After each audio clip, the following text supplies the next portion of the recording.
Production funding for Behind the Headlines is made possible in part by the WKNO Production Fund, the WKNO Endowment Fund, and by viewers like you.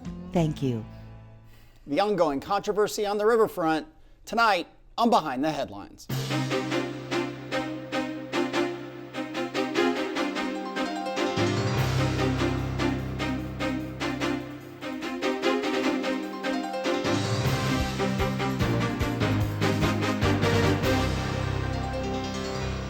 I'm Eric Barnes with the Daily Memphian. Thanks for joining us. I'm joined tonight by three supporters of a group calling itself Get Our Riverfront Right, who have concerns about the current plans for the riverfront and the process that was taken to get there. They include Rodney Baber. Thanks for being here. Good to be here. Lyman Aldrich, who was a president of Memphis in May in 1977 and in 2000. Thanks for being here. Denise Bollheimer. Thank you for being here. And I'm also joined by Bill Dries, reporter with the Daily Memphian. So I'm going to go to you, Lyman. You go way back. You all go way back with Memphis in May in different ways, and with the riverfront, and with a lot of civic enterprises. You have your own businesses and so on. So we'll kind of talk through your involvement in these things. But I'll start with you. What are your concerns about the plans that have been put forward and the process, the sort of many-year process, depending on how you count it, that led to where we are today? The many-year process, you mean going back to when Memphis in May was begun? The plans that have been put forward by Memphis River Parks Partnership that are in mediation now between the current Memphis in May group and that group. I think you all have concerns about what those plans would do to the river, what they might do to Memphis in May, and the process they went through. When we took a look at the plan for the first time back in February, we were very concerned after looking at it, and that for 2 hours we spent down there with Carol, and we came away from there, and afterwards we met and we said, boy, the Memphis May events cannot fit in that. When you see all the concrete, all the trees that are put in there, the berms that are put in there, all the space that's put in there, and you look at an overview of all of the what it takes to put these big events in there, and it would not work. And then you immediately go to, well, if it doesn't work, what does that do to the economic engine that we've developed over these 40 years here? And what does it do to the businesses on Beale Street and downtown hotels if you're not able to do those events the way they are? You don't damage that, because it's just like if it damages it, then you could lose all the people that come in. You wouldn't go to Mardi Gras if it was not in the French Quarter. Yeah. It's the same kind of thing. So you're worried that literally it will push Memphis in May out of the park? The way we saw it, yes. The way you saw it. And you mentioned Carol. That's Carol Coletta, who's the head of the Memphis River Parks Partnership. Rodney, I'll go to you. I mean, your concerns. Well, based on the first meeting we had, we went down and looked at the scale model and all that, and we came up with the conclusion that wouldn't fit. And so we just started a process of discovery, trying to figure out as much as we could about this, and started realizing there were issues with it that we felt like we needed to deal with.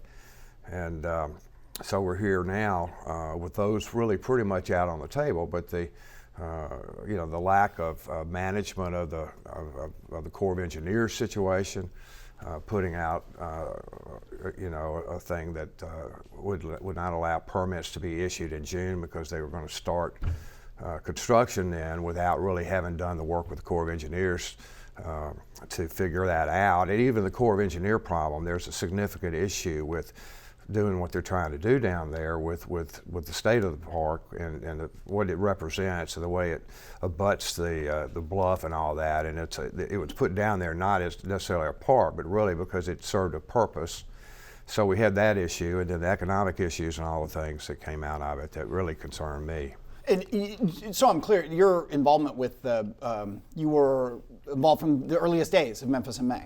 Right. Yeah, Lyman had a meeting in the Chamber of Commerce basement, and I was invited to that, and that was back in July of 1976 for the 77 festival. Right. And yeah, and we'll come back to all these things, but I want to make sure, just kind of get your opening thoughts in. And Denise, we chatted a little bit before the show, and you said, for you, it's not merely about Memphis in May. It's a bigger issue that you have concerns about. But you speak to that.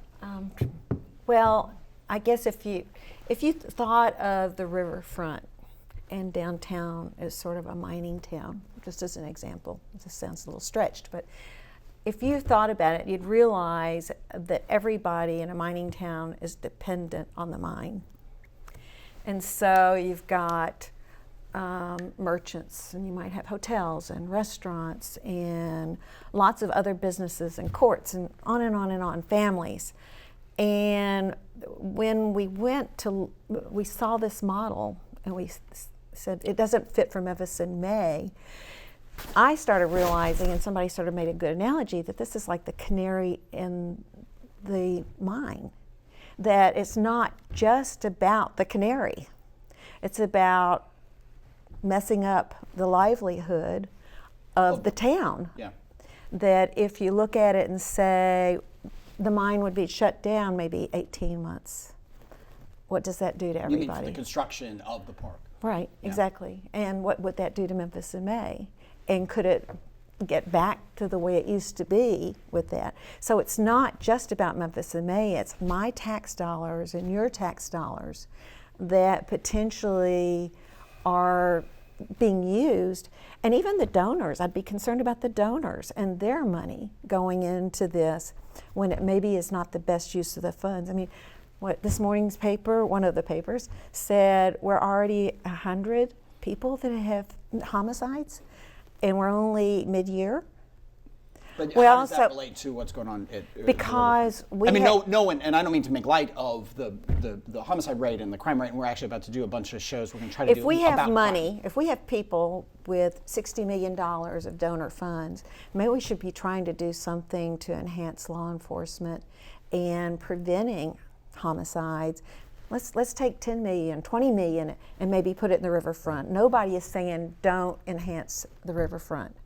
What they're saying is that much money for one single park the smartest use of the funds? And I'll because we've done a number of shows on the riverfront, and so I'll sort of channel some of the opinions of people on the other side of this. That I can hear the mayor and I can hear the mayor's office saying these are not tax dollars. These are not the property tax dollars. This is all through a TDZ, and it's through redirected sales tax money and growth downtown. You have to do a tourist related. You can't put TDZ money, they will say, and I mean this is true, towards things like police. That's just the way it works. Right, And I so- understand. right. But where it really comes down to money is that if that's supposed to sustain us for 10, 20, 30 years, where's the maintenance fund coming from? Yeah. Where is the security?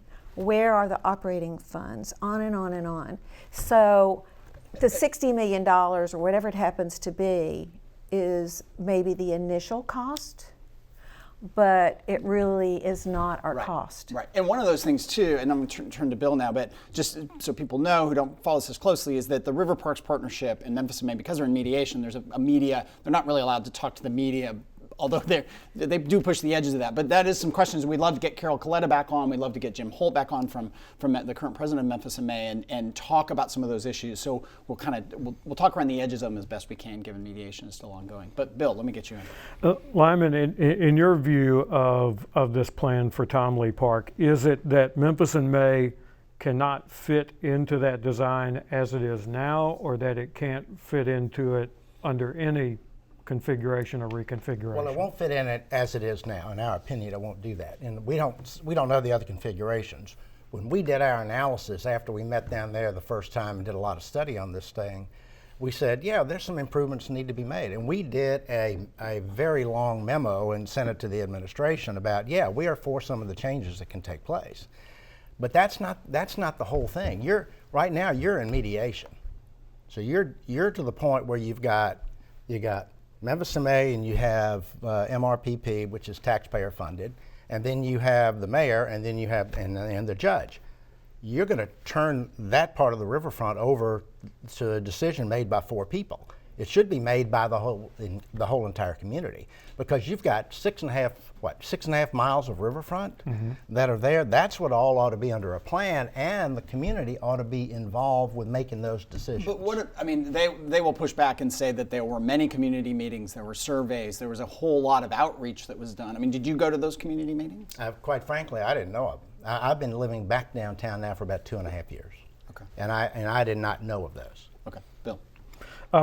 We've had, I think when Studio Gang put this plan together, Rodney, that they they took a dozen plans on the riverfront that have been done in the past over, I think, maybe a 20-year period. We've had a lot of riverfront plans.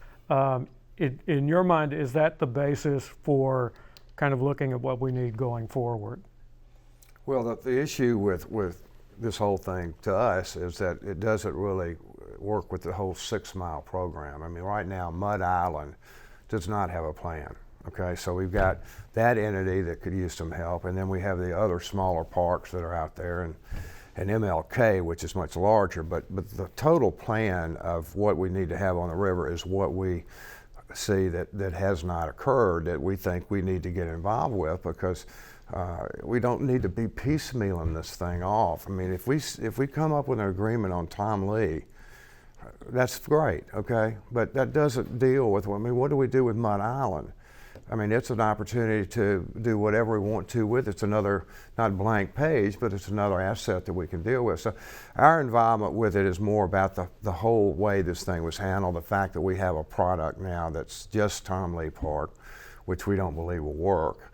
But it's bigger than that. It's about the whole process and what they've come up with at MRPP to deliver to the city, and that's where we have a problem. Denise, as you know, before it was the Memphis River Parks Partnership, it was the Riverfront Development Corporation. Right. Do you think there is consistency between the work that RDC was doing and what MRPP is doing? Well, of course, I wasn't involved in any of those meetings, of course. But I do know that the RDC knew what the requirements of Memphis in May were as just one issue. And I think the RDC was trying to deal with the entire riverfront. So in that sense, you know, the RDC has maybe the same task, they would do it different ways. Mm-hmm. But where I think it seems like the MRPP, the Memphis River Parks folks, it was almost like they looked at Tom Lee Park in isolation as opposed to looking at the all tax-funded parks and the whole riverfront. You know, I'm concerned about what happens even beyond Bass Pro on the north side. We've got a new convention center going. We have a new hotel coming up. There's all sorts of other places on the riverfront that maybe we should be concerned about, not just Tom Lee Park. And I know the RDC was not just concerned about just Tom Lee Park. Go ahead, Bill. What do you think about what's been done by the partnership on the Riverline Trail, Mississippi River Park with the River Garden? What's your view of what's happened there? I personally think that that's a good start. I don't particularly like some of the signs, or I don't particularly like the furniture or some other things. But I like the fact that there are some shady areas. I like the fact that there are some places for events. I like the fact that those parks that had not gotten attention over many years are getting attention. So the Civic Commons area and Tom Lee Park are important. But what about all the other parks, particularly Mud Island, or the fact that we have things that are already done like Bill Street Landing and the splash pad, or even Martyrs Park? I mean, the trees were just enormous where you couldn't even see the river there. And, you know, I think maybe they finally got around to cutting something so that it just wasn't a scary place to go on the walk. I mean, there's a lot of people that say, I'm not going to walk on those pathways because there's just too much there for people to hide in. One of the things, though, that I've heard, I mean, I've been at presentations that MRPP has done about what you're talking about, a vision from MLK Park to the south of downtown all the way to Mississippi Park. And, you know, the linking, I mean, Carol Coletta at this public meeting I was at talked about linking. One of the first steps was that you could get from something people have talked about for 100 years, arguably, that you could get from the north end of Mud Island down to MLK. And much of that now is linked. Mm-hmm. And that they do have a vision for then going to MLK and increasing its use and maintenance and so on and so forth. What about doing Tom Lee Park first precludes future development of Mud Island, future development of MLK? I mean, don't they have to take it one at a time? Implementing it one at a time versus planning it one at a time is another thing. I mean, if you said to the hotel people, to the restaurateurs, to the Beale Street Merchants Association, to lots of people downtown, they have no idea what that plan is. And yet it's almost like taxation without representation. We just celebrated July 4th, and that's what that was all about. You've got a lot of private meetings, gag orders, private mediation, and did people at Founders Point have a say in it? Did somebody bring in the hotel people and the restaurateurs to be in these discussions? Somewhere along the way, there should have been something that brought people along, and in the absence of information, people start making up information. Again, and just the way we've sort of structured these shows, I'll say that the people on the other side of this issue would say that there were many public meetings and many, they asked for input. And that input included, I want to come back to something you said, Lyman, it is one of the things that gets the park plan supporters most riled up is that they spoke with Memphis in May. They had multiple meetings, that Memphis in May had plenty of input into, counting spaces for Barbecue Fest and counting out people and so on. Where is the disconnect that Denise alluded to, that between what the park supporters are saying, and now you do have lots of people from the Memphis May side saying they never really took our plans into consideration? There are two sides, and Memphis May said they weren't in a lot of the meetings that I am told that meetings that they had. So they've been gagged on that side. I don't know if you all have been able to talk to them, or I know you've had it's been Carol on the other side. Yeah, and because they've been gagged, so you've seen one side of the story, but you haven't seen the other side of the story. Well, no, we can't talk to Carol Collette about certain issues either. I mean, it's been from a pure media point of view, we hate mediation. Right. Just selfishly, so because we can't Carol can talk about some things but not others, Jim can kind of talk and so on. So you're back to transparency again about what's happening on the whole riverfront, and you're going to get it down to a decision by 4 people for what's going to happen in the Tom Lee Park, which affects all of us here. It affects a lot of jobs on Beale Street. When they had to move Beale Street, the barbecue out to Tiger Lane, when they had the flood, 6-7 years ago? You talked to some people on Beale Street. You talked to Joellen Sullivan. She said they lost 50% of their revenue that year. Yeah. For that. I mean, those are jobs. Those are people that could be really hurt by all of this. And that's why you need to have a transparency where everybody comes together on this to see that plan that was presented in January or February, whenever the heck it was. I will say, seriously, I've heard very few people who like mediation, who like this. I get that the mayor and the mayor's office feels like this is a good way to get the parties together and have privacy. But what I always hear from people is that mediation is extremely frustrating because of this sort of hamstrung communication that people get. One thing I want to come back to that you raised, Rodney, was there are some people who, you can see it in the comments on our site, I've heard from people who will say, the park, Tom Lee Park is fine the way it is. It doesn't need any changes. I think I heard you say, no, there's room and need for improvement, just not at the scale and in the process. Is that a fair representation of what you said? Absolutely. We're totally open to some of the infrastructure things they're talking about. They're going to change it into more of a golf course type sediment situation so it drains better, and electrical stuff will be put in so they don't have to load that in every year. And why wouldn't we want that? That's not the issue. The issue has been, and back to your former point about, I'm in the investment business and I follow companies to see what they're doing, and you would not have a really well-run company lay out a plan that just listed one part of what they wanted to do. They would give you an entire mission statement. This is the new effort we're going to put in, and we're going to do this over a period of years, and this is going to be wonderful. And then the board of directors buys into it. It says, yes, let's go get that. But if you just gave the board of directors one thing at a time. And that to you is that Tom Lee, as Denise was saying, there's a detailed plan on Tom Lee, but at most vague plans from there's nothing on Mud Island. Island. They said we don't have a plan. So that's the real issue. So if we keep rubber stamping out things one at a time, we end up with the challenges we have, like Beale Street Landing not being functional for us, and those. We need to finally step up and get all this stuff figured out. And MRPP's responsibility was to do that, and they haven't done that. Yeah. That's the main issue. So 7 minutes left. I'll go to Bill. So I'm going to try to get behind what's happening in mediation in an indirect way here. we've heard that there have been at least a dozen changes to the partnership's plan for Tom Lee Park that may have come up before mediation, may have come up during mediation, varying accounts on that. Do any of you know specifically what those changes are? Zero. It's secret. It's They're keeping that secret. Memphis May, they won't even talk to us. I mean, we have no idea what changes.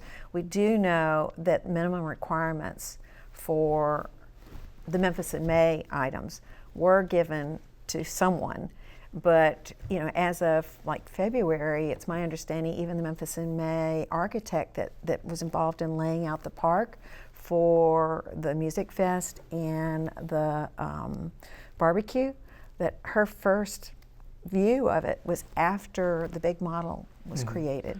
So that sort of says they might have been in 7 meetings that are sort of nice, but when it comes down to the brass tacks and getting details down on paper, I question whether they were really involved.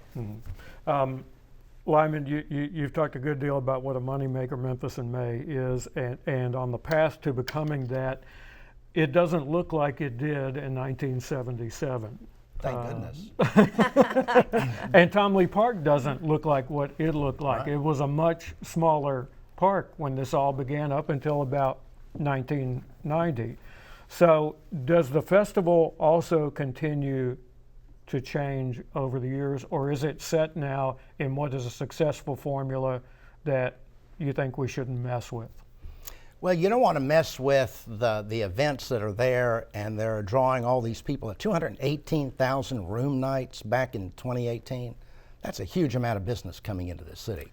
So you don't want to mess with that. You can do it around the fringes of Tom Lee Park as long as it doesn't mess up that golden goose everybody talks about. So yeah, things can change. You can add other dates in different places, and you can do that to add more economic activity.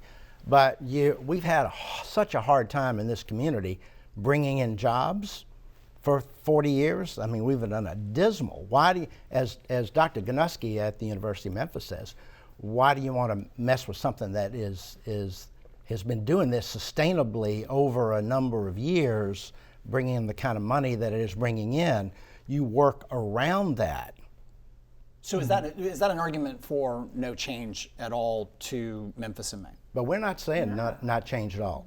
Our group is not saying that. No, there can be some change, but you want to do it so that it affects the way the character of the event is, where people around the world are going to say, I'm not going to go to Tiger Lane. I'm not going to go out to another park to do that. I'm here because the river's here, Beale Street's here, and the hotels are here. Even for a year. Because I mean, I don't know. I mean, Pitt Hyde was on. The Hyde Foundation, a big supporter of all this. Other people who have been on have said at most moving it for 1 year during the construction of this phase. All right, let's look into that. The Empire State Building in 1931 or 32 in New York, without all of the technology we have today, do you know how long it took to build the Empire State Building? It was 13 months. 13 months. And they're talking about a flat piece of land. It's going to take 14 months to do a flat piece of land.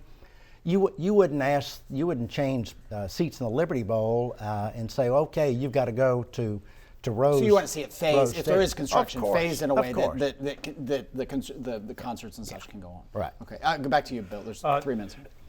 The partnership has announced during mediation that they intend to start some kind of work around the Beale Street Landing area where the nexus with the cobblestones is in October. Is that a concern? I'm not sure what they're going to do with that. I mean, they've had problems. They've taken cobblestones away and that they don't maybe have anymore. And I don't know what the condition is of that. I haven't been able to hear from anybody what exactly they're going to do with the cobblestones. I just don't know what their plan is. I'd like to know that. Right. Well, cobblestones, Memphis is about the only city in the whole United States that still has their original landing, cobblestone landing. So it's something that's precious, and I think it's fabulous that they are trying to improve that area. The thing is don't do like the RDC did and start working without proper Corps of Engineer approval, similar to, if we have tax-funded organizations such as MRPP, they should be considering what the rules are and to keep people informed. I mean, we can't even pass judgment on it because we don't have any information as taxpayers. We've done I've done shows on the cobblestones, or that have mentioned the cobblestones, and it's about putting a landing at the bottom. I don't know where it stands with Corps of Engineers and so on, but there's a landing and a pedestrian walkway and trees down among the cobblestone to create some shade is what they've proposed. Just with a minute left, reducing Riverside Drive from 4 lanes to 2 lanes. Is that a concern of yours here? Do you want to take that? Definitely. I mean, we've looked at other cities that have riverfront parks and things. You've got St. Louis, you have Chicago, and so forth. You know, they did not shut down their expressways or their major roads in order to make a park. They instead said, let's have pedestrian bridges, let's have pedestrian controlled crosswalks. What about creative crosswalks? I mean, they're doing it like in Rochester or in England, where they've even made fun crosswalks where the stripes look like keyboard on a piano. So let's get smarter about how to have a 4-lane. Okay.